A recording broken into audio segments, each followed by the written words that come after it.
What is going on, everybody? Welcome back to the week of the Heroes for Hire podcast. We are back again talking all the week's movie news, entertainment news, and just generally having a bit of a chit-chat about everything to do with film. I am joined as always by my best pal, Mr. Sean. Me and Sean, how's it going? Good, Connor. It's good to be back. The boys are back in town and such. I was going to play like the boys are back in town intro, but I felt like that was a bit too much. It's also how we get copyright struck immediately into the episode. Oh, I've been playing it in the background non-stop. Is that bad? Connor, no. Connor, you shouldn't have done that. So, for anyone who doesn't know, we have not been around for the last few weeks. This is our first proper episode back, I would say. I think since like the first week of December. That's wild. Yeah, there was a couple of weeks there of older Patreon reviews and stuff got put out, but this is our first main episode in a while. If I would know, I was getting married, so I was kind of busy and I've been off, but now I'm back.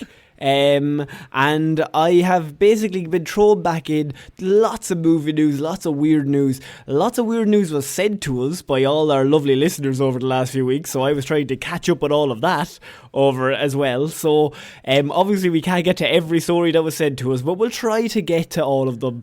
But if this is your first episode, don't worry about it. Chill out. If it's your second or above, we'd really appreciate 5 stars, a like, a follow, a share. Whatever way you want to support the show, that'd be absolutely amazing. You'd be a complete legend if you left a comment or some sort of review. And, well, obviously if you said nice things, like you'd be a bit of a dick if you said mean things, but like, you know what I mean? Engagement is engagement, though, is what I always say. Yeah, call Sean some names. Yeah, please do. I've had it too good for too long. So, Sean, obviously, we decided to take our break. I say take our break. I decided to get married. You had a big life event happen. Sorry, was that's what I had to show up to. You fucking lazy arsehole. So, unfortunately, we didn't get to talk about the James Gunn Superman trailer, Sean. Which I imagine will be a big part of this episode. It's probably we're not talking about it. Actually. No, we're leaving it. We're going in blind. That's what we decided. I've watched it. Is it good? The live stream. We should tell people about the live stream. Oh, yes, sir. You just bypassed me taking the piss. Okay, the live stream. We're doing a Patreon listener hangout the first week of January 4th. We finally organised the time. It's now going to be, instead of a Christmas hangout, it's now going to be a New Year's hangout. You see what we did there? It still works. Shut up. It's called making the best of the situation is what we're doing. That's what we should have called this podcast. Doing our best. But we're going to be doing our end of year 2024 movie award review announcement. It's basically kind of, it's an awards kind of episode. So if anyone doesn't know, every few months, maybe every 2 or 3 months, the patrons all get invited into a listener hangout, which is just a Google Meet where everyone gets an invite. We jump onto the call. You can have your camera on, your camera off, and you basically just get to have a chat with us. We talk about anything and everything. We've done several rankings just amongst everyone. We've tier done lists and such. Tier lists. We've voted on best movies in DC, Marvel. You can just kind of ask us any question you want, and we're kind of stuck there for like an hour and a half. So we have to answer. A captive audience, you might say. So all the patrons get automatic invites. If you're not a patron, you can still get an invite, but all you have to do is just send us a message on any of the socials. Just send in your email address, and I'll include you in the guest list if you really want to go. Ideally, you would be following us on the socials as well, just for like. I assume so. You can't. I don't know if you can send a message otherwise. Depends on your security settings, I would say. We get a lot of those Facebook spam messages that are just like, your page has been cancelled. I haven't logged into Facebook. I log into Facebook purely to get the Google Meet link to talk to you, and that's it. My favourite one, by the way, is sometimes the scammers forget to change their profile picture, so it's just a random guy, but they're called Facebook admin urgent. And we owe them so much money, apparently. I owe that guy loads of money. I haven't responded to one message. So, Sean, we are going to get into some news because it's a big week. No more chit-chat. And we're going to start off with the biggest news story that I could find over the last 2 weeks that we were missing. It's going to be shit. Sony Spider-Man universe reportedly done as Kraven the Hunter targets the worst opening that they've ever had even worse than Madam Web. Is anyone even slightly surprised, though, that after a string of terrible projects... I'm devastated. I'm fucking devastated. Of course you are. Oh, of course. This was your end game, was Craven. I said a $3 billion Sony Universe team up will make. That's what I said to you, and I feel like I'm wrong, but still it could happen. But it flopped so hard that now they're done. They're not doing any more of them, right? Well, right. Well, so, it is Sony. Well, so if anyone hasn't been keeping up with this, Sony are they own Spider-Man, right? You know the guy, super popular. Everyone loves him. Tom Holland's flipping around the place. Everyone's laughing. However, Marvel also own that Spider-Man, and they kind of split it. So Sony do the movies, but Marvel do the movies and Sony get the money. I'm not quite sure how it works, but it's kind of split. Yeah, I think Sony gets like a big percentage of the ticket sales, and I think Marvel gets the merchandise, I think. That was the deal a while ago. I don't know if that's still the case. Yeah, so Sony always are making Spider-Man movies because it's the only thing they have that makes them any money. But, along with Spider-Man, Marvel were like, you can do whatever you want if it doesn't include the character of Spider-Man. So you can own everything else to do with Spider-Man comic books. That is, I would say, thousands of characters. You can do whatever you want with any of them, but you can't touch Tom Holland's Spider-Man. He's in our Marvel team-ups, and you don't want to ruin him. This might be just the internet telling lies, but I saw an article that said they were always allowed to use Spider-Man. They just decided not to? There's no way. There's no way they would have done that. Even for Sony, that's fucking insane. For Sony, who I assume have fallen down the stairs a few times, whoever is running over there. Yeah. I still think you would think, maybe we should ring Tom, get him involved. Or just a different one. Get a different Spider-Man. They also own Miles Morales. It's true. That's true. And the Spider-Verse movies are good. They were doing Spider-Verse at the same time. And they were like, this Spider-Man thing, I can't figure it out. So, that's why we got the Venom movies with Tom Hardy. So, they got Tom Hardy, they did Venom. Grand. Made like $1 billion that first one, by the way. So, cool. Yeah. But then, along with Venom, they decided to do a little-known movie, otherwise known as Morbius, the living vampire. The greatest movie ever released. Release it again. We'll all go see it. Obviously, it made $1 quadrillion, but like nobody really seen the money. It kind of like this. It was like it was tax funds, and it was. They left it in their pocket, and then they put their jeans in the wash. It was a whole. Look, we all love Jared Leto. Everyone knows he's the greatest man that's ever lived. I'm not willing to sign off on that. Even for the bit? Even for the bit, I don't like it. Yeah, no, an absolute dick. Awful man. No, just an awful man. And also, our hatred of Jared Leto goes back to episode 1, which is why we call him Leto. It's legally distinct, just in case we get in trouble. Do you remember the time I tried to get that merch made? It was just a guy, and he had a big toe, and I was going to put Jared Le, and then the big toe. And it was really... I think that might be up somewhere. I got so close to getting that over the line, and then it got vetoed. Got vetoed, which I think your wife said it's just not very good. I think you were just like, look, it's keeping him busy. Sure, he's happy, you know. It's keeping him he's happy making those stupid fucking terrible designs. So they did Morbius, and then they decided that wasn't enough. Venom 2, Venom 3. And then they had Madam Web, the next greatest movie ever made. Which we talked about on the Patreon. We reviewed Madam Web. We reviewed Morbius as well, actually. We have done Morbius and Madam Web over on the Patreon. We've done movie reviews for both of them. They're both great. We're going to have to do Craven at some point. You got that right.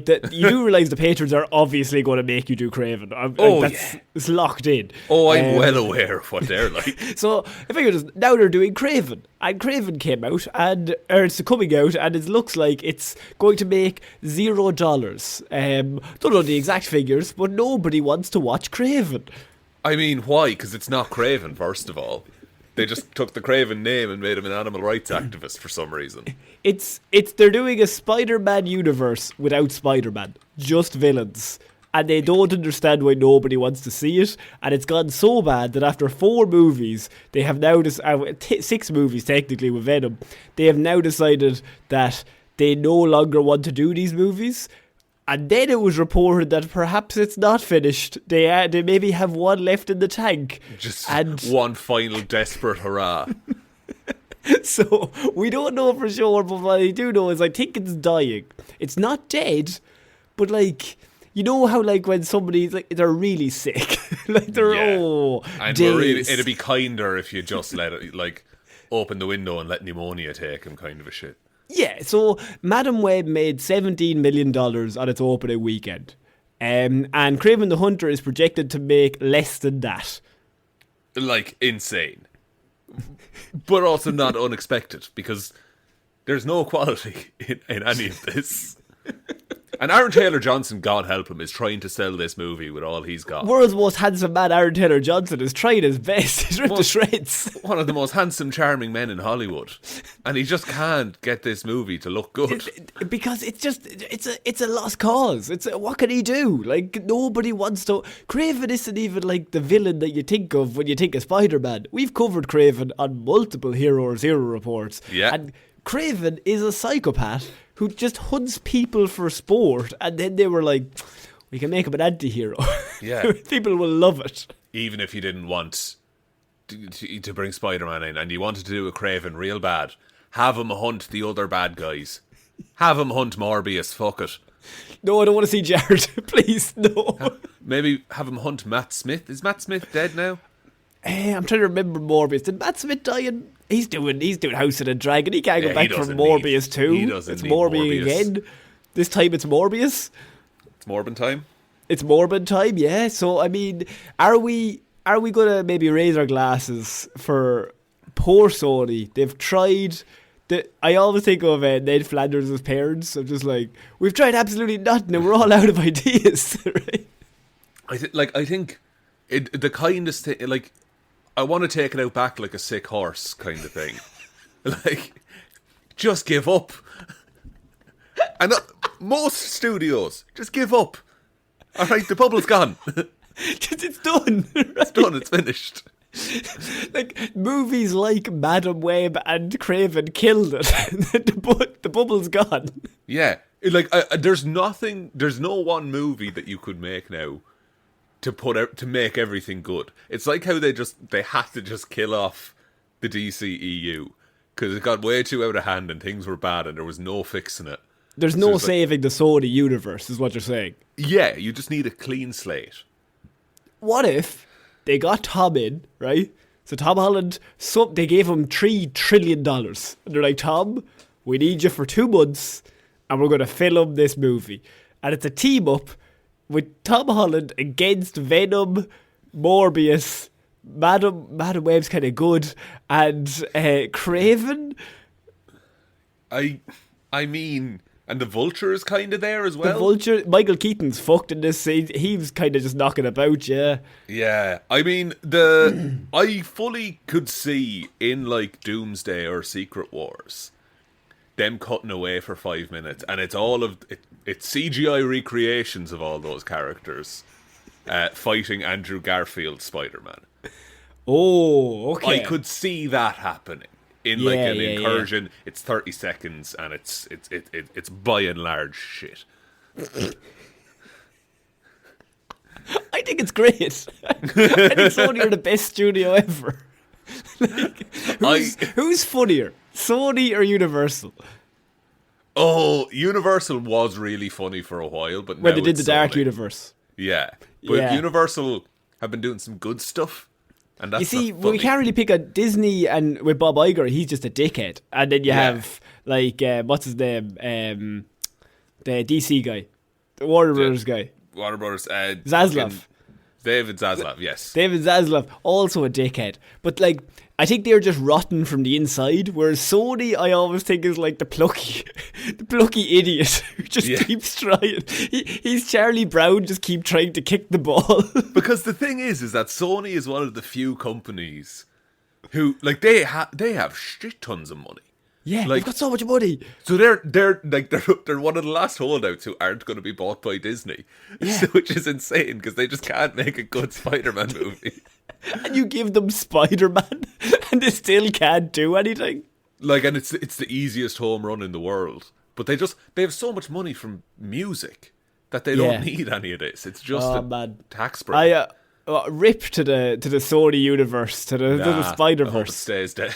No, please bring it back. I think like Morbius, release them all again in a big marathon. Do you think there's like a Blu-ray or DVD collection of all of the Sony Marvel movies? I know for a fact that if there was, somebody's grandmother is going to buy it at Christmas because they think their grandchild likes superheroes for them, and is like, "Oh, I heard you like Batman. What about Morbius?" What? I'd love if that was the tagline for all of these movies. What about Morbius? Even with the Craven movie.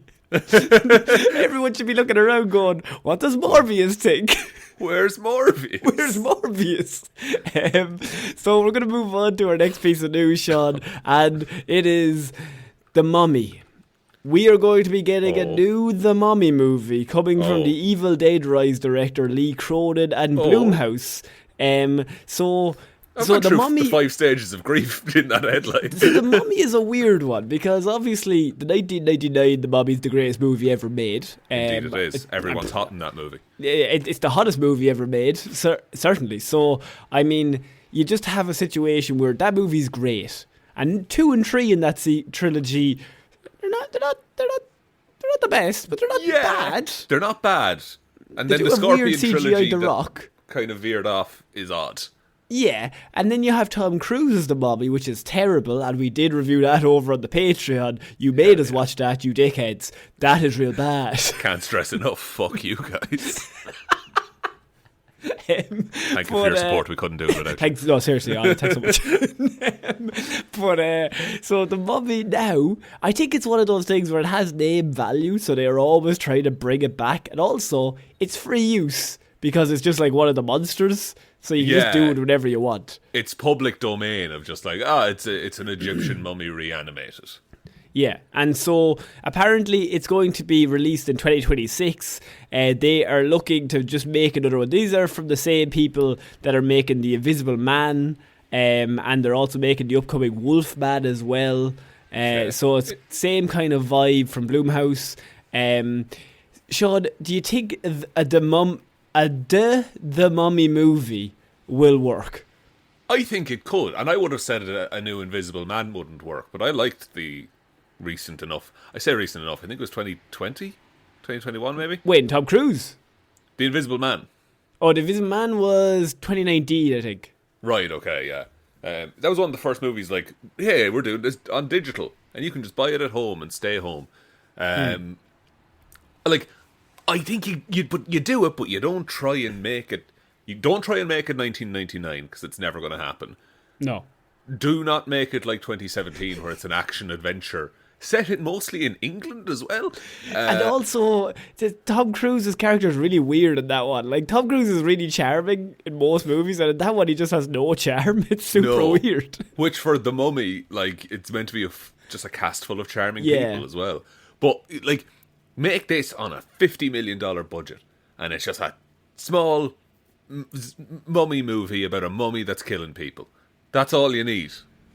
Do you know what? I think I might say I don't want any more of The Mummy, but that's just because I love the 99 one so much. Yeah. That I'm just like, just leave it. The best movie you could possibly do with The Mummy's already done, and whatever you do is going to be less than that. And I don't mean that in a mean way. I just mean that's one of those weird movies that just everything works, and it shouldn't work, and it's campy, and it's weird, but it's like Brendan Fraser's amazing in it, and it's just like it's a poison chalice kind of thing. You have the name recognition, but you're also never going to be as good as the reason why you're recognised.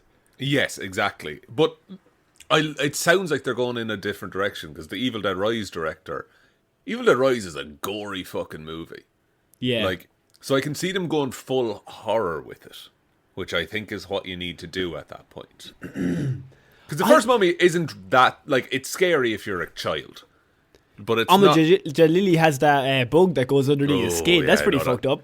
That's pretty fucked up. But imagine a whole movie of just that kind of shit. Yeah, that's true. I'm interested to know if it'll be any good. If they just make it a horror movie, I do think it becomes a little bit forgetful. I think people will kind of watch it and be like, that was good. Yeah, okay, cool. And then move but on. I think that's fine. Yeah, I think not every movie has to be culturally groundbreaking and have a lasting impact. Just bring a weird mommy movie out where like you don't kill Jake Johnson in the first 10 minutes. Exactly. Never kill Jake Johnson. Jake Johnson should be in it though, and it doesn't. He should have been the lead. Should have been the lead. He's charismatic and captivating. And what you do, bring this out the start of October, spooky movie in the run up to Halloween. Do one of them every couple of years. You know right well they're going to release it in April or something. You're just like, what the fuck is doing? Oh, you know that's going to happen. I think Tom Cruise's one was in. I think they tried it in July because you're like the big summer blockbuster kind of thing. Yeah. Or August or whatever. And I'm just like, lads, just wait 2 months. They also put out that trailer that had half of the audio missing. Yeah, that was funny as well. Yeah. June 9th it came out. Perfect time for a mummy movie. Just a terrible. And when did The Mummy come out? Not Gods of Egypt. What are we doing? Oh, not Gods of Egypt. Well, The Mummy, I think, is you can get away with that because that's not really Halloween-y. True, yeah. But saying that, June 25th it came out. Go. Day before my birthday. Ah, very good. So, Sean, we're going to move on to our next piece of news. That's not about The Mummy. It's about your favourite topic, James Bond. I wouldn't say it's my favourite topic or that I have. So, we have an interesting thing here.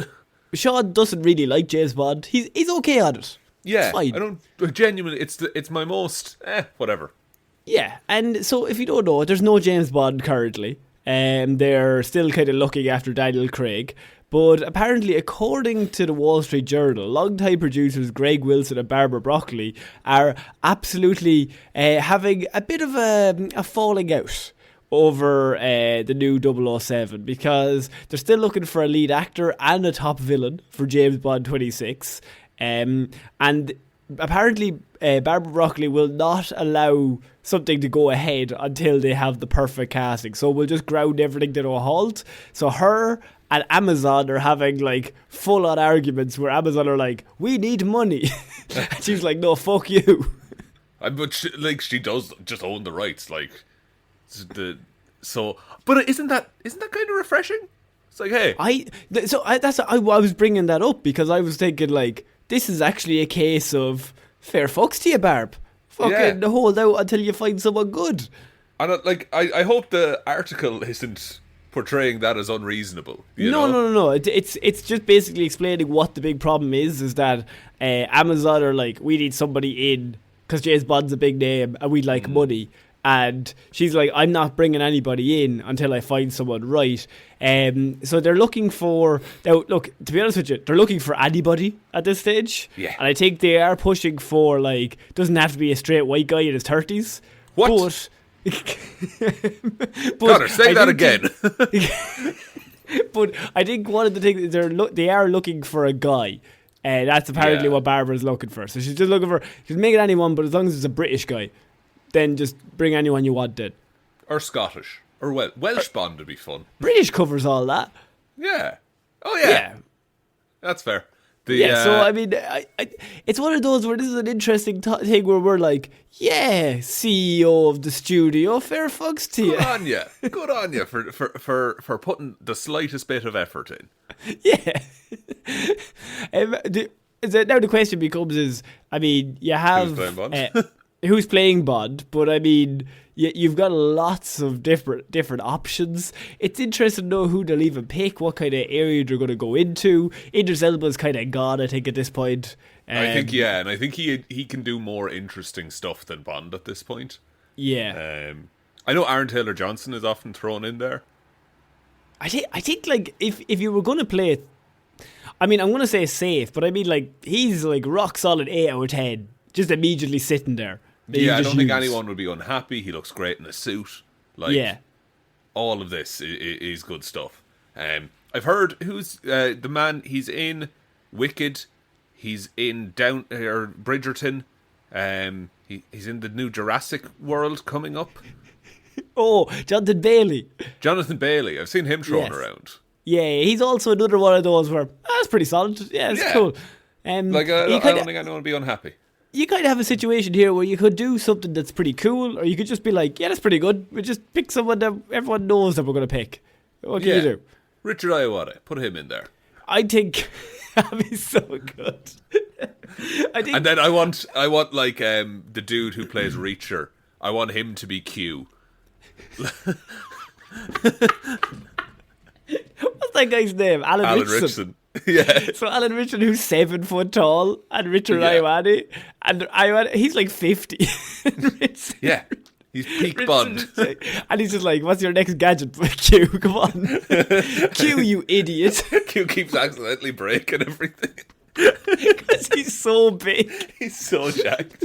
I got you this pen that has a laser. Oh, sorry. Oh, fuck. Sorry. I'm snapping that in half. Oh, like Jesus. Michael Chiklis, the Thing, trying to pick up a teacup. That's what I want Q to be in this new Bond. But we put like the Umbrella Academy muscles on him as well. So he's like Richardson size, but also added on to even extra muscles. He looks like a cartoon character. Like a ridiculous man. He's just bubble muscles everywhere, but he's so big. And I want him to shout every line. But I think at some point in the movie they'd be like, why do we not send this guy? And they're like, you're an idiot. Of course, he's meant to be a spy. That guy stands out a mile away. He wouldn't be undercover. He needs to blend in, dickhead. Ayoade is the perfect blender. I don't know who we're going to get for the James Bond thing, but I think Richard Ayoade is our pick for who they should bring in. I will accept no others. I would have gone with Paul Mescal would be really funny, but they're not going to do that because if they're looking for a British man and they bring in Paul Mescal, I don't think he'd do that, and I also think we'd be like, lad, you don't do that. If they're looking for a British man, that's not us. Put Barry Keoghan in there. Barry with a Liverpool accent. No, he's still doing his regular accent. Ah, good. I'm he sort of like a super spy. I'm sort of like a super spy. Okay, so Sean, we're moving on to our next piece of news, and I have Anya Taylor-Joy is being eyed for a major role in the upcoming Spider-Man 4. Now, it's not said what role, but I'm assuming Black Cat is there, and I would assume she will be her. Yeah, that makes sense. Like, get a very pretty blonde lady to play the very pretty blonde lady. Now, so, I mean, it makes sense also because, like, I think this movie's going to be, obviously Zendaya and Jacob Batalon, they don't remember him. They're like, oh, who's Peter Parker, blah, blah, blah. He then has to try and win them back, but then he's also in college. You know what I mean? Like he's just trying to balance two worlds. Now he's trying to balance, and there's Black Cat, and so he's like, "Oh no, what's going on? Oh no!" It's classic Spider-Man, Peter Parker kind of storylines. Yeah, and he's never going to be happy ever because why? But like in the Spider-Man 4, he's meeting Daredevil as well, so there's going to be a lot of shit of just people on rooftops. This movie. I think it's going to be a lot of... I think they're doing like really heavy team-ups. Is that because they can't get Tom Holland in to do all of the shooting? They're like... Mayhaps it is. It's also wild that it's like from basically no team-ups to all of the team-ups in one movie. Constantly. Like, yeah. I mean, technically, the first one is a team-up, him and RDJ. The second one is... who's he teaming up with the second one? Mysterio, I guess. Well, he's kind of the villain, so I don't know if that counts. Third one is a team up, definitely. 100, yeah, I guess. But like, I don't like. Just I don't know. These movies have never really hit the mark of hey, shit's just happening. Like, there's other stories going on in the background here. Like, yeah, I think go all in. I think bring everybody in. Why not? Yeah. Fuck it. I want Spider-Man to meet Moon Knight. Which, Moon Knight's probably dead, right? Like, as a project. Is Moon Knight dead? Well, we didn't see it. That's the point of Moon Knight. I see. Yes. Midnight Suns, that'll happen.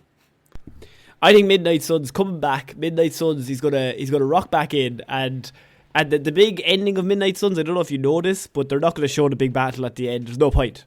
No, he gets knocked out, and then it would only confuse people. Leave it. Don't worry about it. Okay, And Sean, also I think they it's time. recast Ned, and he's played by Alan Richardson. And he's huge, and he keeps breaking everything. Alan Richardson just keeps getting cast as like the side characters. I just, in is it Bad Boys? And they have the jacked dude as the tech guy. As the third one, I think. Yeah, and I want Alan Richardson, but I want him wearing Batista's little glasses. Little glasses, yes. Wears. But you could also get Batista in to do like the two of them are like the duo, but they're like they can't go into the field. They're useless in the fucking field, man. And they're like doing chin ups and shit, like they're just yoked. But whenever you go to them, they're just like, we're just testing our new chin up pull up machine that we have. We're doing experiments with gravity. We're just doing experiments. They got jacked because they did an experiment. They gave them magic muscles. Like they're not even that strong. But they have no training.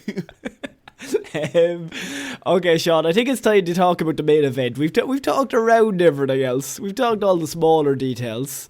But there's only really one reason why we're all here. And it's because there was a little known trailer about Superman that you may have watched. I did watch it. I had to for this show. This is James Gunn's Superman. We got our first official trailer. We had a few posters leading up to it. It was just like, look up was the phrasing. Great. Absolutely excellent. And then underneath it said, what about Morbius? Starring Alan Richardson as Morbius' friend. Finally, a film for me. So, Sean, James Gunn's Superman. You've watched the trailer. I have. Let's go, initial thoughts. Come on, what have we got here? It looks real good, doesn't it? It looks fucking great, lads. Looks real fun and hopeful. I like how he starts injured, so you see the human side of Superman. I think that's really interesting. Great, man. This is fucking gonna be great. I just see them. We just walk back up to a podium. I see the comment that was like, walks up to the podium. We're so back. Just drops the paper and walks off. We back up. Get the word up. We back up, right? Because this is one of those things where lots of people think Superman is boring. They think he's a bit bland. I would say, I think maybe we need a superhero that's kind of like this at the moment. This superhero, I think James Gunn has come along at the perfect time with the Superman trailer. I think I remember being younger, being like, Superman's like, he's boring. Like, Batman's edgy. I like Batman. And now that I'm older, I'm like, we need a Superman. I like a sweet the idea Superman. of a universal symbol of hope. That'd be quite nice. And he's just a nice boy, and he just tries his best. That's his superpower. He looks completely different as Clark Kent in this, by the way. Like, David Corn Sweat is, I mean, this man is ridiculously handsome as Superman. What the fuck, man? And an absolute fuck of a man as Clark He's a unit of a human being. Alan Richardson is fucking smaller than him. He is massive. And then they put him in an oversized suit. And it's like, oh, now he's it's actually perfect. I also like the little clip that they released where they only got like extras that were like 5'7", so he looks even bigger walking down the street as Clark Kent. Great idea. I like how he's fighting a big monster in this. So much to talk about. He's fighting kaijus, right? Yeah. That's how Superman should do. I don't know if I think we kind of mentioned this before, but like Superman's whole deal is that Gotham gets all like the small weirdos who want to plant bombs. Superman just fights kaijus all the time, or like lads who just want to blow up the world. And that's a fair fight in it. Because Superman's amazing. Because if a kaiju came to Gotham, Batman's fucked. But like, you do it the other way around, where like if Joker's there or Riddler's trying to plant a bomb, like Superman's just like, lad, come That's on. the thing. There's a reason why like Riddler never goes down the road to do crimes. No. He knows he'd be pasted immediately. Just lasered to death in half. Just game over. Just a reaction I had when watching the trailer was, and I imagine it's somewhat similar to when you saw Batman saving people. When Superman fucking like shelters the woman as all the things come towards her and blocks. Just fantastic hero stuff that I don't think we've seen in years. You know what? It's weird. I just love superheroes saving civilians, but not just like doing small shit like that. It's so good. There's like that comic of Superman talking down the person who's about to jump. Yeah. Like that's what that's what I want superheroes to be a lot of the time. He's just like he's doing the best. I don't care about secret paramilitary operations. I don't care about lasers in the sky and big holes and like bombs. Like Batman carrying that woman out during the Batman at the end. He carries the girl out and puts her on a stretcher and she holds his hand. That is 10 times better than 50 explosions. Yeah. Like, you could have done 150 big, massive fight scenes, but that is more characterization in those, 3 seconds. Like, it just gives, it makes me excited for what the rest of the movies are going to be like. Yeah, so this is actually going to be super interesting. So, James Gunn, he was only brought in by the DCU at the time to just do one movie. He was just coming in to do the Suicide Squad, and then in the making of that he was just like, oh, you now control everything. Just halfway through he accidentally became important at work while he was there, and because they found the guy, and the guy who understood it and how to make these movies who just got it. And we've seen all the Guardians of the Galaxy. I think Guardians of the Galaxy trilogy is the best trilogy of movies in all the MCU by quite a distance. Yeah. It's not even close with the rest of it. You have Winter Soldier, that's great, but 1 and 3, and Guardians of the Galaxy is 3 movies wrapped in it's like a circle. Things that happen in the first movie come back in the third movie. It's perfectly set up. And James Gunn has said before he's not going to do a movie unless the script is perfect. He knows where he's going and he knows what's happening next, and he finishes it out before anything even gets shot. Yeah, and apparently in this trailer, we don't see a lot. Apparently you don't see anything. You just see characters. You just see people pop. You see Metamorpho and Hawkgirl.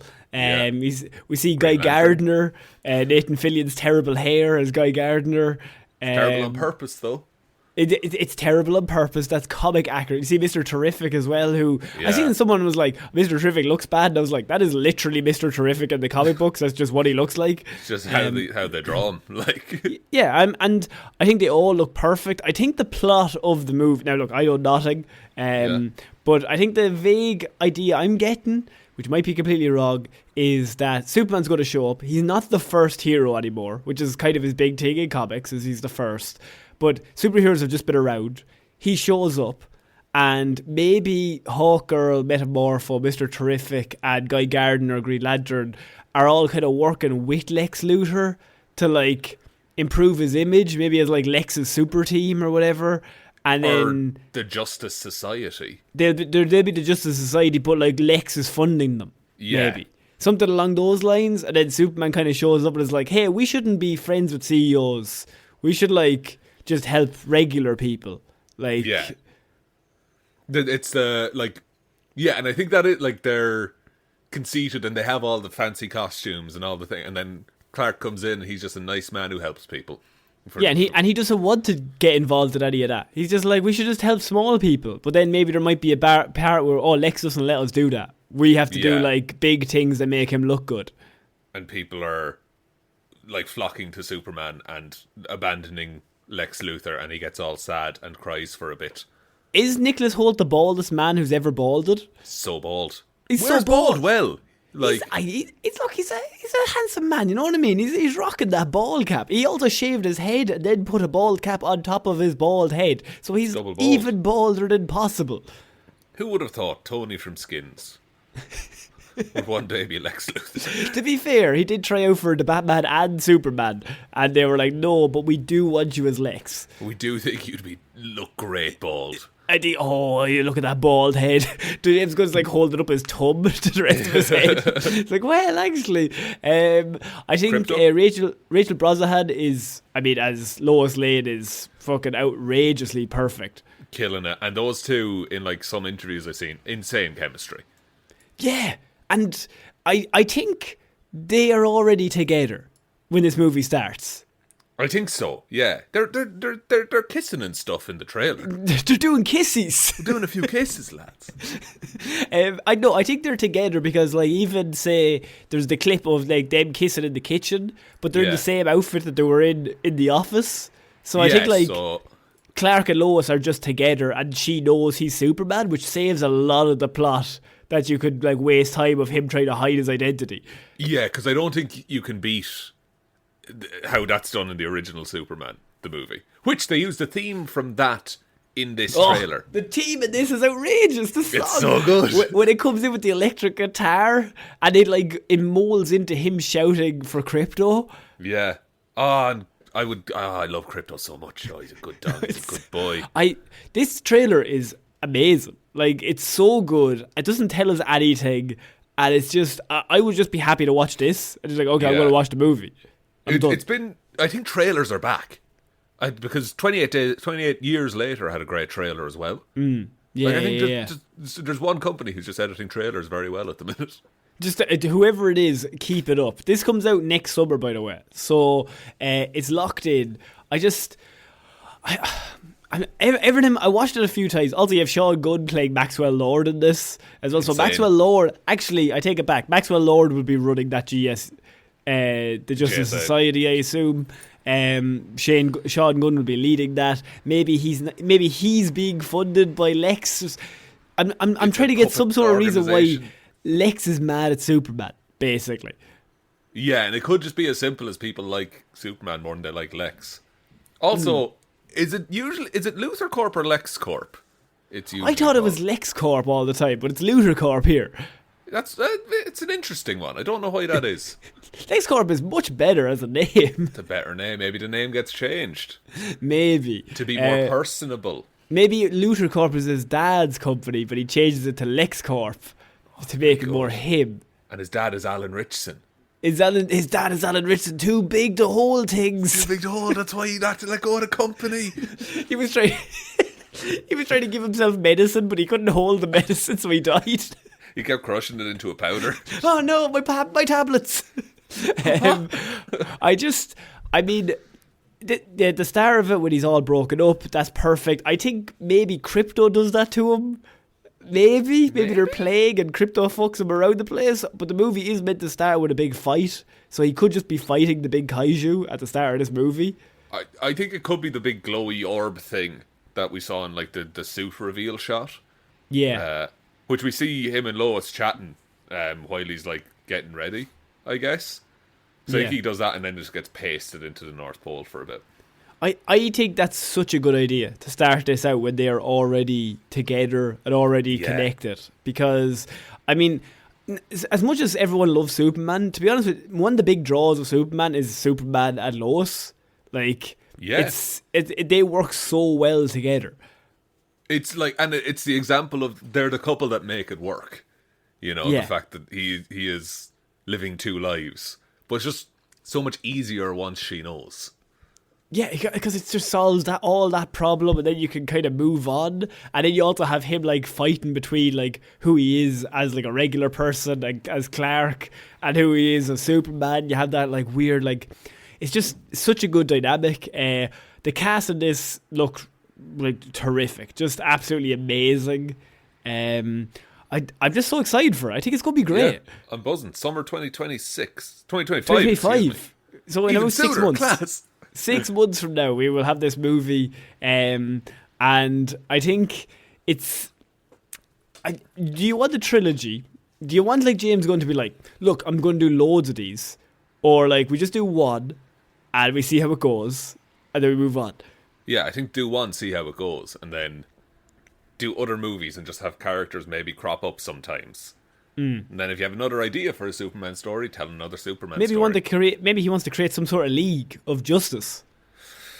Connor, you're not speaking sense. Where's Alan Richardson in all this? I want some sort of league where we just have justice come about. Maybe we strive to just have justice. And Ben Affleck maybe said at the end of fucking Justice League. No, that's the Fantastic Four ending, but but he's really bad at speeches. Yeah. Has anyone heard of Justice? Give me a J. Give me a U. This is a long one. Oh, what's the Premier League table? The league. Okay, a league. What are we in a league? Alan Richardson, what do you think? Just crushes some glass. Crushes Superman. This guy's massive. He's huge. Okay, we're all looking forward to Superman. Isn't it a fucking great trailer? All looks fantastic. I think we could talk about this for like an hour, but we need to get into weird news, Sean, so play the weird news jingle.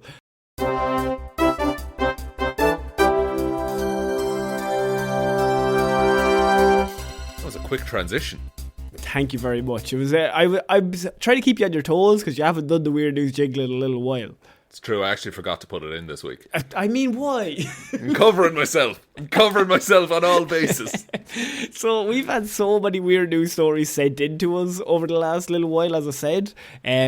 Very kind people who always see news stories. And the first thought are, we should send this to the lads to see if they'll put it in the show, which I think is the sweetest thing ever. It's very cool. And it's very, considering when, it used to just be, you would spend hours looking for them at the start of this show. People actually send them in now. Saves me a lot of time. And I think we have an all-timer here that was sent into us, Sean, because I have man stuck in well for 3 days as villagers mistake cries for ghostly sounds. Whose first response is ghosts when a well is screaming at you? So, what ghost shouts, help me? A ghost trying to fuck me up. I'm not going to fall for that, Alan Richardson. Oldest trick in the book. A Chinese man was trapped in an abandoned well for 3 days because his cries were mistaken for ghostly sounds, the media reported. The bizarre incident took place near the Thailand-Myanmar border last month when villagers heard strange cries coming from a nearby forest. Police in the area said they dispatched rescue personnel to the forest, and when they called out, they heard a voice responding. After locating the source of the voice, the crew found a Chinese man at the bottom of a 12-metre deep well that he had fallen down. That's a big fall. He broke his wrist, he had a massive concussion, and he was covered in bruises. Did he land on his wrist? He must have landed on it from 12 metres. You put your arm down to protect you. I'd try and land on one leg. See, you've told me this before, by the way. I'd rather break one leg than two legs. We've talked about this. We have. And I was like, if you fell from 50 feet... No, you said if you jumped from a plane and your pack didn't work, you would land on one leg. And I'm not saying that would save me. Yeah. I just think you would end up better off. And I love the idea that you think somehow that you would fall from 1,000 feet, land on one leg, and just stop. The momentum would just stop with the leg. I'm not saying any of that. I'm just saying, on the off chance it might help. Parkour. Because you're going to live if you land on two legs, is that what you're saying? No, I'm saying you're fucked no matter what you do. But your idea of I just wouldn't give up as easily as you, as I would try. No, because you stick down one leg, right? That leg crumples. Then what happens to the other leg? I tuck into a roll and I spread the force along my spine. Right, so now you have a broken spine and a broken leg. One broken leg. One broken leg. The other leg's fine, but you can't move because you have a broken spine. That is it. You fall with the momentum and you roll and it spreads it over your back. From a plane. Just, again, I'm not saying it's a surefire way to live. I'm not saying it's any surefire way to do it. It's definitely not sure. I'll tell you that for a fucking fact. I've been away for 3 weeks and you're already giving me jip. So after locating the source device, they launched a rescue operation and they took him out. He had sustained a fractured left wrist, like I said, a massive concussion, bruises all over his body. He was in a bad way. The man identified himself as Liu Chiani and reported that he had been trapped inside the well for 3 days and nights without food or water. He was taken to hospital for medical attention. No water in the well? Oh, an abandoned well. Sorry, yes. Mr. Liu said he shouted for help for a brief period once every hour to conserve energy. That's grim to have to think like that, but fair play to him. People living in the village near the forest said that they heard strange noises and strange cries, and they mistook them for hauntings. Like when the police come and are like, why didn't you, help? And they were like, we just thought it was ghosts, all of us. They went so far as to stop going outside after dark. He actively repelled people. They were literally like, don't go outside, it's fucking haunted in that forest. You do not hear the wailings. The wailings of come help me. Someone was trying to kill that man, I think. She's like, no, it's ghosts. The guy who pushed him was like, it's the fucking forest ghost again. Come and I'd rock stay it up. Inside Or at least until they run out of food. At least until maybe, so I don't know, they get so tired that they almost collapse from lack of food and drink. That's how I would survive a ghost, if you ask me. Then I suggest we fill the well with concrete. I think concrete, and then set fire to the concrete for no reason. Just in case, Just in case. For the spirits. Yes. I heard he said the young man appeared to have accidentally fallen into the well while trying to find his way out of the forest. So he was lost in a forest and then got lost in a well. I mean, is anyone having a worse day, really, when you think about it? What? Why are we out in the forest that deep to get lost? But they could still hear you. Because ghosts. Because ghosts. He was ghost hunting. He was hunting ghosts. Then he fell down the well. So my now question, Sean, to you, is as always, Sean, you are in the forest. Oh, Jesus Christ. And to be honest with you, I can see you falling down the only well in a forest because you have that kind of vibe about you. If you fell, what are we doing? I fell. Okay, I end up in this man's situation. That's what's going on. Yeah, but you're falling on your phone and it's broken. Phone's broken. Okay. I'm going to shout, "I'm not a ghost." Good. That's exactly what a ghost would say, to be fair, though. Then I'll say, "I am a ghost." Oh, that's exactly what a ghost would say, to be fair, though. Oh, gee. Oh, well, I'm really boxed into a corner here. He boxed into a well. Boxed into a well. Very few corners in there. You're just screaming. I'm also concussed with a broken wrist. Yeah. Could you so you're screaming anyway? Really? Yeah, I'd be in pain for sure. If I had a broken wrist, I would be very loudly saying, "Oh fuck!" I think maybe 10 to 15 times a minute. I think the length of time it would take me to consider 127 hoursing the wrist. But it's not trapped. Why are you chopping off your own wrist? Because I think it'll be less sore than having a broken wrist the whole time. I love the idea. You're at the bottom of the well. There's nothing trapping you. You're able to stand up fine, but you're like, gotta saw off my own arm. just that wrist will have to come off. So you think having a fractured wrist is more painful than chopping off your own arm and then leaving a big gaping wound there? I'd bandage it with things I find around the place. Surely that's still more painful than having a broken wrist. I think you're... See, you're always bumping your wrist then once it's broken. And so you're saying get rid of it. So I do a 360 spin. It's worth at that point. I feel I'll get more done with the wrist off. Doing what? You've nothing to do. I can start to climb. Start to climb with no arm. You've chopped off your arm. I've got one good arm. Right, so then what do you... It's like being blinded. All your other senses get stronger if you lose so your other arm becomes Alan Richardson's arm. Yeah. That's simple science, Connor. I mean, I'm not an idiot, Sean. I know. I understand what you're saying. So, okay, first up, arm goes off. Are you going to take one of your legs off as well, just to get like extra leg strength in the other one, or what's the story? No, I think I'd be better off with 2 legs. That'd be just ridiculous. for Sorry, maneuverability. my apologies. But then, like, the hands off, right? So now there's food for a day or two. Oh my fucking Just eat your hand. Christ. Jesus Christ. Okay. So you've gotten straight to cannibalism. It's auto cannibalism. It's not technically illegal, I don't think. If you eat yourself. Yeah. That's an interesting law that I think if you look up, you will be arrested anyway. I think the FBI get a notice. I'll Google a lot of shit for this show. I really don't want to Google that. Am I allowed to eat myself? Because it's the ultimate. You're consenting. You're physically deciding to do it. You don't even bite through your own finger. Your brain just won't let you.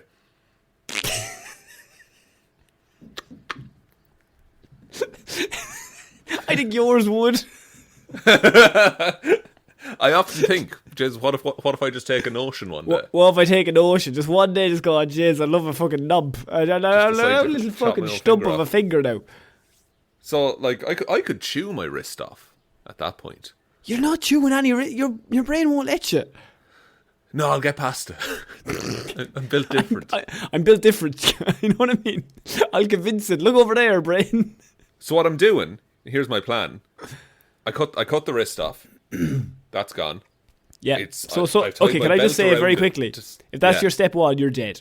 No, I've tied my belt around it to stop bleeding. You're immediately dead. That's fine. No, go on. Because now I take the hand and I compress the fingers so it's pointing. Yeah. And then I throw it up and out of the well. And then it points the way so that people will know there's a handless man in this well. There's a hand, just one finger pointed towards the well. Yeah. Hopefully it lands in the right direction, otherwise they're going to go off right. Boy's gone walking into the forest. It must be over here. He's in the McDonald's there. The hand wouldn't lie to us. It's over here. Just trust the hand. I think you need to start... No, I'd say chop off each finger and maybe try and throw them up and try and spell I'm over here.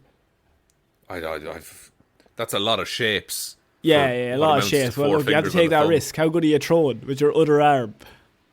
Oh, it's great now. Yeah, now you're the greatest thrower of all. You're going to go to the baseball league now next week.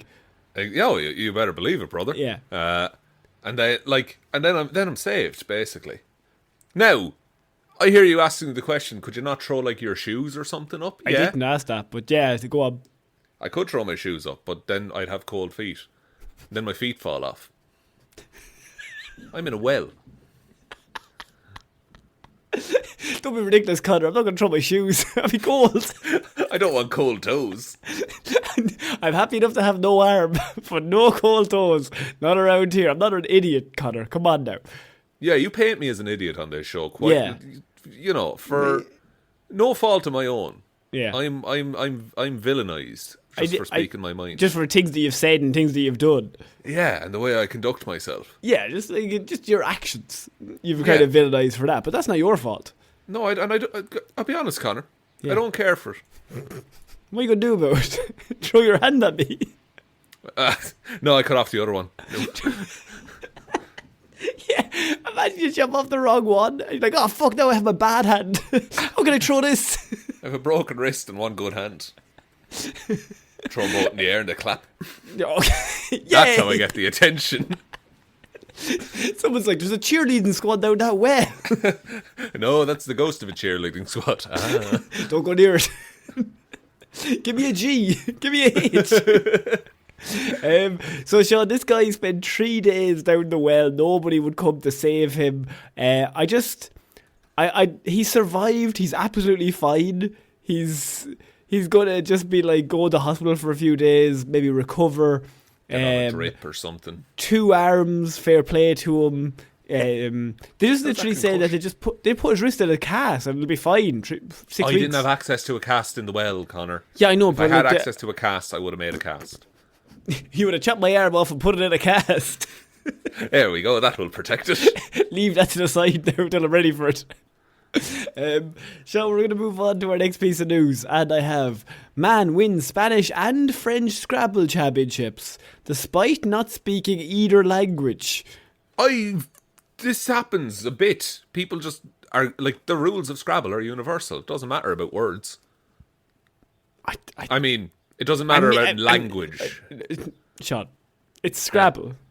I would go so far as to say I think it all matters about the words. No, but if you can memorize a dictionary, like you just need to know the shapes of what things look like. Yeah. He gained You're overnight saying, fame. You're not listening to me. No, I'm not listening. I shoot out maybe 5 to 10 things there. Wow. Okay, it's good to know. A man has gained overnight fame for the second time after winning the Spanish World Scrabble Championship 9 years after winning the French World Scrabble Championship. The twist: he's from New Zealand, doesn't speak either of the languages. Nigel Richards is the man at the moment, might be waffles, winning the 2024 edition of the tournament in Granada in Spain last month. The newspaper reported that the New Zealander triumphed with his outstanding linguistic abilities coming to the fore, beating out several native speakers once again. He spectacularly beat out over 145 opponents from all around the world, from many Spanish-speaking countries, Argentina, Colombia, Spain, Venezuela, including a winning run of 22 matches in a row, which is apparently a record. In a language he doesn't speak. Yes. Pretty good. But is there a way of doing that? Because no one would ever play Scrabble with me. But is the weirder letters have more points, right? Like an X. An X has 10 points. Yeah. So just learn all the words with X in them. the Spanish words. But I mean, there's only one X in the thing, so you might not get. But if the other person could get it, then you could add a word onto that, right? Yeah, but they might use it to get like the triple word score. They've already taken that. That's not worth your time. You know what I mean? You might get 12 if you put like just an A beside it. But there has to be a way of doing like what, like here's the average Scrabble hand you get dealt, and then here are the most average words in every language. That has to be a thing. I suppose there is some similarities. It's cool though because he's also the number 1 in the world in English, and he also won the French one in 2015. Be really funny if he never won the English one. No, he's terrible. He's really bad at. He just can only speak in semi-Mediterranean languages. So where would you go from here? So you've done French, you've done Spanish. You got to go Italian, I suppose. Italian, like what's Russian Scrabble like? They have crazy letters. I think he needs to test himself. Go to Russia or do it in Latin or something. A fully dead language. Just straight up. I think you need a different alphabet at this point because you're not taking it seriously. He apparently, as you said, he memorised the whole entire French Scrabble dictionary and the Spanish dictionary before each win. And it still contained, the French one, for example, contains nearly 400,000 words. But they said that he's completely wired differently. He's like 0.01% on the planet. He can just look at a page full of words and absorb them all immediately.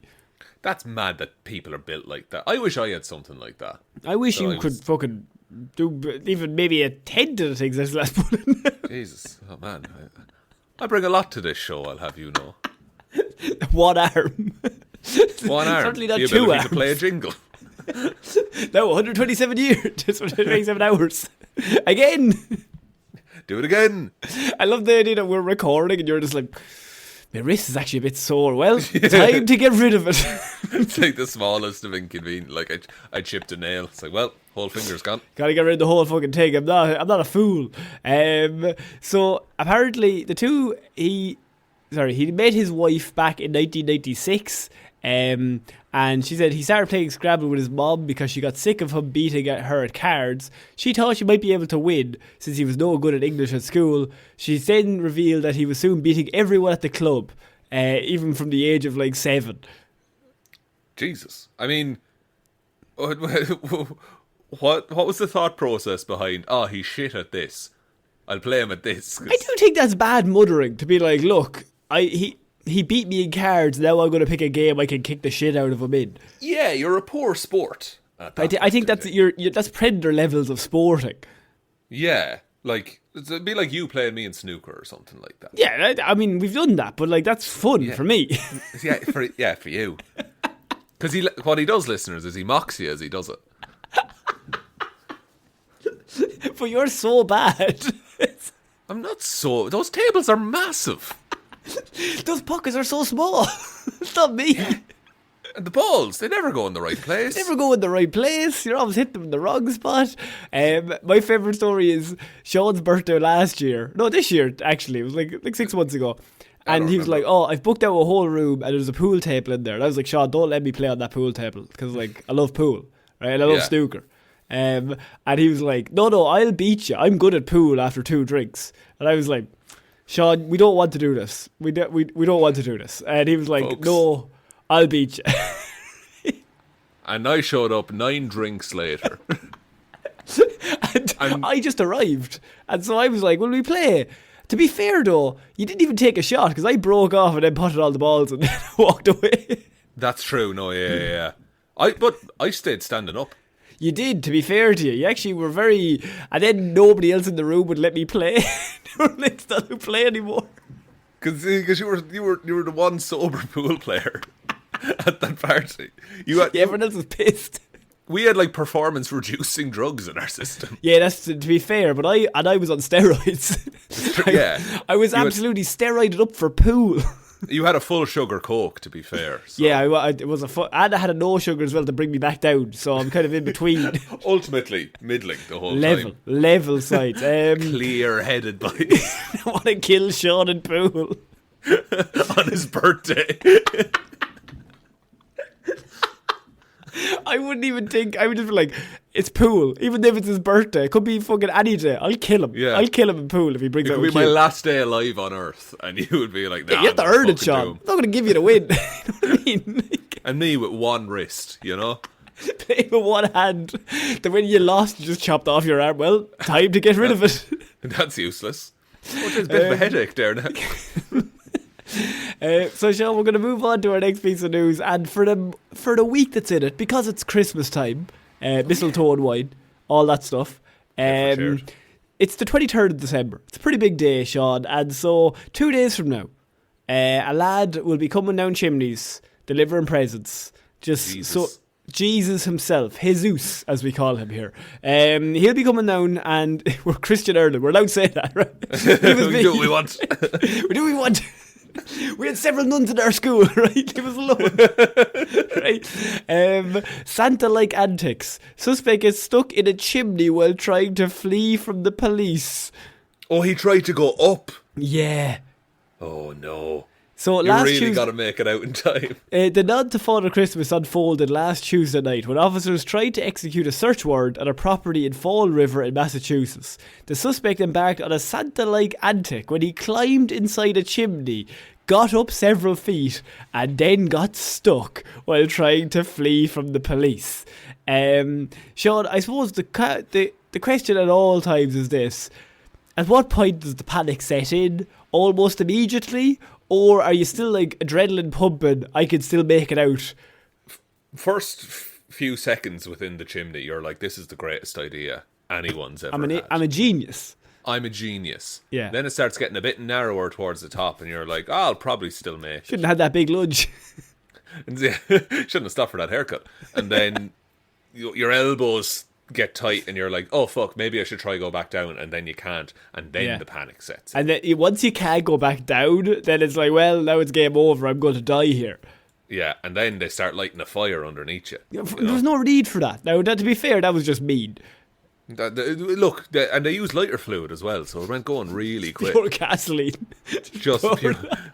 Just petrol. It's one of those where he gets in, he immediately starts trying to climb up. They start shouting, "Show your hands! I'm going to come up and grab you!" And he starts screaming at them. His hiding place came to light when a passing dog walker told officers they heard someone screaming and spotted a man dive up the chimney earlier on that day. So apparently he was looking in the window, sees a man climbing up, and then he just hears screaming from the street. And he was like, that must be ghosts. It's got to be the ghost. It's got to be that guy stuck in a well. There's a man with one wrist in there. The officers clambered onto the roof of the house and looked down inside the chimney to find Langley stuck inside staring back at them. You'd feel like an idiot, wouldn't you? You're done, you can't really do anything other than that. Was this posted on the police Facebook page? Because this is a big thing that they like to do. I don't know if crimes. it was posted on the Facebook page. It was shared by police, the body cam footage, so maybe it was. Maybe,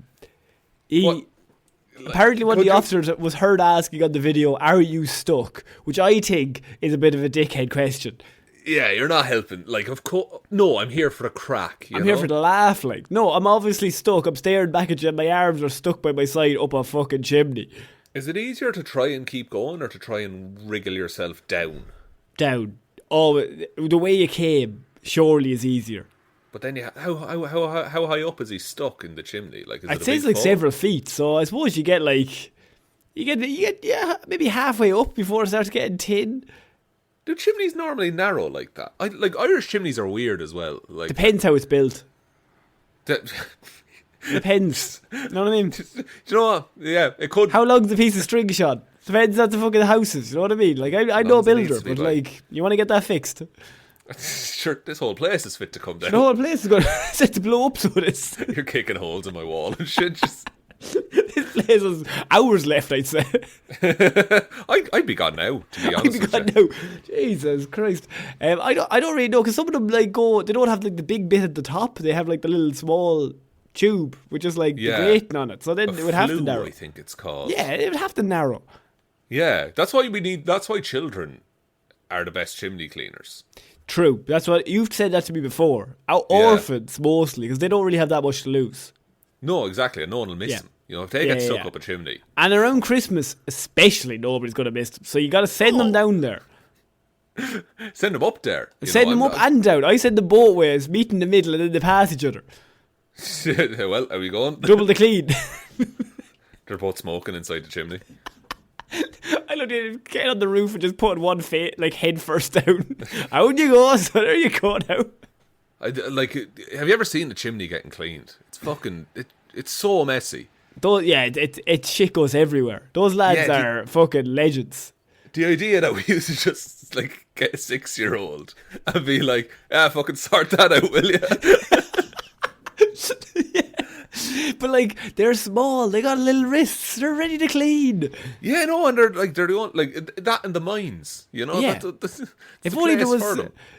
I think it was. Did you see that video? I don't know if it was on Blue Sky or Twitter or whatever. It was like the guy in the mine, and he was like, "There's not really much room," and then someone was like, "This is why we need the kids." You know what I mean? They can get into these spaces. Yeah, if only there was a smaller human we could put just down one there. Smaller human, just some sort that we could bully into doing it for us. That would be so much easier.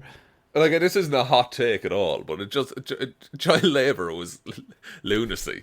Like, the idea of being like a 7-year-old kid going off to work with grown men. By the way, have you ever talked to a 7-year-old? They're idiots. Like, they're not going to give you great end of quarter results. They can't give you the percentages you need. Their KPIs are going to be fucked. I'll tell you now, they have no interest, no attention span at all. Well, now this is before iPads and shit, Connor. Yeah. So this was just kids doing their own hard graft. We were built different back then, Sean. You know what I mean? We used to be a fucking country. Whenever someone says that, I always think of, would he send a child into a mine? Yeah, and of course he would. Oh yes, of course he would. Talking about bringing back, like, making kids work. Like, I think like 14-year-olds. We're going to be sent to do manual labour jobs and stuff like that. Yeah. Somewhere was voting on that recently. I think, no, the UK wanted us to have like a month of like military service, like mandatory service. Jesus Christ. Yeah. Like at 16. Like, no, what they should do is, like, you're 16, you're in school, you have to work a retail job. Now I suppose that would be the main thing, because then you don't grow up to be a dickhead. Yeah, you learn to actually treat people with fucking kindness. Yeah, just feel like be nice to people. Say hello. Yeah, say thanks. Retail, service industry, any of that kind of shit. You have to do your time. Yeah, absolutely. I think it makes you better. I think it makes you a better person. Well, it can go two ways. You can either have the Joker origin story where you become bitter, and then you're like, I'm going to fuck some people up. Or you do the other way, you're like, oh man, people are super mean. I'm not going to be like that. Yeah, hopefully it's the other one. But look, I went off the rails, clearly. I have one thing. If you go to a shop on the 26th of December, which many people do, because I don't understand, right? But if you go to the shop, do not go to the person working there and going, Jesus, already back at it now, are we? Jesus, I say you hate to be here or whatever, because you're there. Yeah, you're the reason. Go home. I was, when I used to work Christmas Eve, Stephen's Day, like in shops, and people coming up and being like, I think it's awful that you're open today. I'm like, what the fuck are we doing? I'm like, you're here. You're my big problem at the minute. So, Sean, we're going to finish off weird news this week. For the week that's in it, I thought you might enjoy this. Canada man jumps on polar bear to defend wife from attack. Jesus. Yeah, so... And he lived. We have a rule here, Sean. What are the rules of the bears? The rules of the bears. If they are brown, lie down. If they're black, fight back. If it's a grizzly or a polar bear, you're probably dead anyway. Exactly. However, Canada man. Polar bears rarely attack humans, but sometimes they move inland to search for food. A man in Canada's far north leapt onto the back of a polar bear to protect his wife from being mauled, police say. The unnamed man suffered serious injuries, but is expected to recover in the hospital, said the police. That man never has to do anything in his life ever. I mean, is this the greatest husband of all time? I suppose it is. The couple left their house. I'd be like, fucking take her, polar bear. I only need to be faster than her. And I'm away. Gotta go play pool. The couple left their house at around 5 a.m. local time on Tuesday to find their dogs, who hadn't returned home, when a bear, which was in the driveway of their home waiting for them, lunged at the woman. The incident happened in Fort Severn First Nation, a small community of about 400 people in the far north of Ontario, Canada. Those people are fucking tough. Yeah, those are badasses right there. They're badass people living up there. The woman slipped to the ground as her husband did, so the bear attacks the wife. The husband then leapt onto the animal to prevent the attack.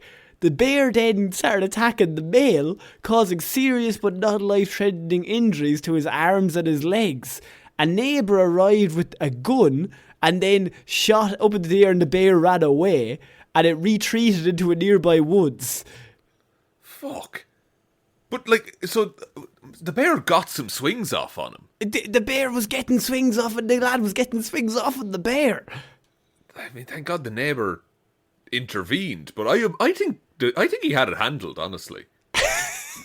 He had one hand tied behind his back. Yeah. Like, put him up. It was lucky for the bear that the neighbour Lucky for the bear. The bear was going to get fucked up. So apparently, the Alyssa McCall, a scientist at the Polar Bear International, told the Broadcasting Corporation in Canada that polar bears rarely attack humans. When the attack occurs, the bear is often hungry, young, or unwell.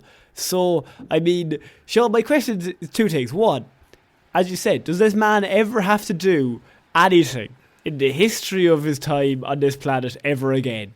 No, he's already achieved the coolest thing that anyone can do, which is to fight off a bear. Clean up the house. Do you remember that time I fought a polar bear for you? Oh, a bit stiff there now. My arms are a bit fucking sore there now from punching a polar bear. You know what? I think I will go out with the lads. Do you remember the lads are going on the stag? I'm fucking going too now. The hero's welcome he's going to get in the pub.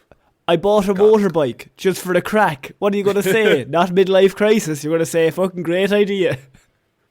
I also bought a polar bear defense book. Defense book. For you, because I already know. Because I'm out of here. Because I'm a fucking genius. Secondly, Sean, if you're in that situation, and I mean, your beloved is being attacked by a polar bear, now you strictly have told me you'd never fight a polar bear. So this is an interesting concept of what would Sean do? For love. No, if someone was being attacked by a polar bear, I'd like to think I'd step in. I'd do my best. What would you do? Grab something heavy. Karate chop. Judo, Austin Powers style judo chop to the back, of the neck. Just in between the neck and the shoulder blade. Yeah, and then he's asleep, and then I'm just going, I don't stop. You know, I keep, even when you he's become down. like the Batman when he takes the adrenaline. Just punching. I just lose the run of myself completely. I love how the first move is Austin Powers karate chop, then pure violence. Yeah. And then the bear wakes up and it runs off. It's scared shitless. Oh, it doesn't fucking and know I what's going follow on. it. Yeah. I go back to its house. Yeah, start fighting its wife. Start kicking its kids. Start kicking its kids. You're going to do like a John Wick kind of situation. Like, it came to you, but now you have to take everything. I was out. I was gone. You were retired from the bear fighting world. They dragged me back in. Yeah. Now you got to take out them all. You know what I mean? Just what can you do? It's just it's the principle of the thing. It's not personal, but at the same time, it feels fucking personal. He made it personal when he attacked my wife. Yeah. When he gets home from the hospital, like, I think I genuinely think this man is bulletproof. He's chilling. I think, but also I think this man is just going to go back to his regular life. Because he's that cool. Oh yeah, he's just that cool. It's like, I did. That was last week. I got shit to do today. I love the idea that the neighbour starts trying to take credit. Yeah, it's like, well, I brought out the gun. It was all me. If the wife starts cheating on him with the neighbour, you saved me from the polar bear. He goes to the bar, and then the polar bear's sitting beside him, and they make up. And then kill the neighbour. A fucking dickhead neighbour, lad. Fucking hate him. Ruin my goddamn life. Sean, I think that's it for the last episode before Christmas. It is good to be back, and happy Christmas to everyone. And a happy New Year. And none of that. No, New Year. No, okay. I wished you a happy Christmas the other day, and you said, "Yeah, not for you." Did I? Yeah, as I was leaving. But to be fair, I knew we would be talking before Christmas, so you doing that, I think, was purely just for maybe to look nice. Because you were like, "Oh, happy Christmas," and I was like, "He's just doing this." To your family. He's just doing this surrounded by other people, pretending he's a nice guy. Whereas I know I'm going to talk to you after that. I'm going to call you a dickhead. You're going to call me a dickhead. So I was like, this is purely performative. Do you want me to take us out, Connor? Yes, please. Thank you, everyone, for listening to this episode of the Heroes for Hire podcast. We will be back on Friday with a Hero or Zero, and next Monday with another episode of the show. On Wednesday, Christmas Day, the Patreon review of The Grinch is dropping for all of our patrons over there. If you don't want to sign up to the Patreon, you can also just pay and get that one episode. It's at a slightly reduced price, I think. But speaking of patrons, big thank yous go to Roisin and Baby Ben Palmer, Joe Burney, Ryan Komatsu Dozer Enthusiast Evanson, Saint Waffles, Patreon Saint of the podcast, The Ghost of Christmas Past, Present and Future, David Clark, Sean Chuckle in the Wash and It'll Be Grand Jamieson, Dominic, Anna looks forward to the next Irish animal story, Hilm Roos, Danny McLaughlin, Lord Smith, Michelle Brown, Michaela Doughty, Frost, Ed Ball, Connor and Lorraine are your number one Castbox fans. Russ, no sarcasm, just huge heartfelt congrats to Connor on his recent nuptials. Parfit? Great. Thank you. People being nice, don't like that. Yeah, he can't accept a compliment. Jackson Bruheim will be attending Sean's upcoming gum eating intervention. Liz had a few too many on St. Paddy's Day and tipsily subscribed to the Patreon. Kira Lawler, Judge Lahey, The Amazing World of Keza, Mikey, Chair's number one fan, Sean is cool and a genius, sound Mikey, Kyle Borowski, Rory, Pete is going to see Craven and doesn't care what you think. I think you deserve better, Pete. You're a better man than that, Pete. Jack Markham, Barla Cheese, Johnny Ray, Hunter Harvard, the Texas Ironman, and Donegal George. Thank you all for your support. We really appreciate it. Head over to patreon.com/Heroes for Hire podcast. The link to that is in the description. There's also the merch store, heroesforhire.ie/shop. Twitter's at Heroes for Hire Pod. The 4 is the number 4. Facebook is Detective Devilment's discussion group. Instagram is Heroes for Hire Podcast. Blue Sky is Heroes for Hire Podcast. And the best way to ever help out the show is to tell one human being that we exist. Just a one, please. And I think that's about it, Connor. I think so. So I've been Connor Lawler. I've been Sean Meehan. And we hope you all have a lovely Christmas, guys. We'll see you next week. Happy Christmas. See you next week. Bye-bye. See you next year. Bye-bye.